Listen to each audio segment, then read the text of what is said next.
that, so are we not getting a mic here? Is that better? Coppin State students are in for a treat today. Not only are they getting valuable lessons today on leadership and enhancing their professional identity, they're getting those lessons from Stedman Graham and his book, Who Are You? We have Stedman joining us this morning. Good morning. Welcome. Good morning. How are you? Glad to be in Baltimore. Thank you so much. All right, so Coppin is happy to have you there. You're doing a lot with the students. Tell me about what's going on. Well, it's a relationship between Coppin and Kaiser. And so we have students. We're talking about who are you? Talking about identity development, trying to get them to understand who they are and how to take information and make it relevant to their purpose in life.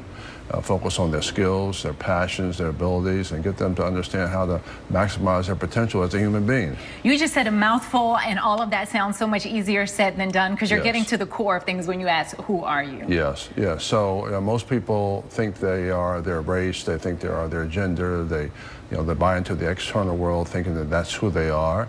And most people are doing the same thing over and over every single day. They get up in the morning, they wash their face, they brush their teeth, they get something to eat to get the kids off to school. And if you did the same thing you did yesterday as you would do today, as you would do tomorrow, what have you done? Nothing. We go to school, we memorize, we take tests, we repeat the information back, we get labeled with a grade, and 2 weeks later we forget the information. And so we forget everything we learn. So if you don't know who you are and you don't know how to take information and make it relevant to your purpose in life, it's hard to grow, it's hard to shape your future. It's hard to develop a vision for yourself. So you end up basically just not thinking and just working and really not developing. You walk the students through steps for them to be able to begin to identify themselves and then put that into practical use in their professional lives. Yes. Well, the first step is you have to have an identity. You have to know who you are. You have to understand the value of learning and sourcing information around your purpose and what you care about.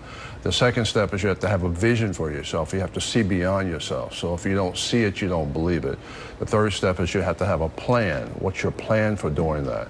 The fourth step is you have to have a value system around that, and on and on and on. So there's a process, and each step you have to have before you go to the next step. You have to have the previous step. This is an important theme for you. We were talking in the commercial. You said you have another book coming out next year also dealing with identity. Identity leadership. And so based on the philosophy that you can't lead anybody else until you first lead yourself. So really this is about self-mastery, self-development, self-efficacy, self-empowerment. How do I organize myself so the more I have, the more I can give back to my community, to my family, to my country. I can't let you leave without asking you about the person you're most identified with, Oprah Winfrey, from right here, who we all know and love. Do you let the kids ask you any questions about Oprah? Well, I mean, she's a great role model for so many people, and I get defined by that. And so the whole premise of all of this is to tell people it's not how the world defines you, but how you define yourself. Absolutely. And so what we try to do is provide the tools for you to define yourself, and she uses those same tools to empower herself. So I'm just so glad to be at Coppin and also with Kaiser to make this program really successful. We appreciate you coming back to the Baltimore area. Thank you so much. My pleasure. Have a good one.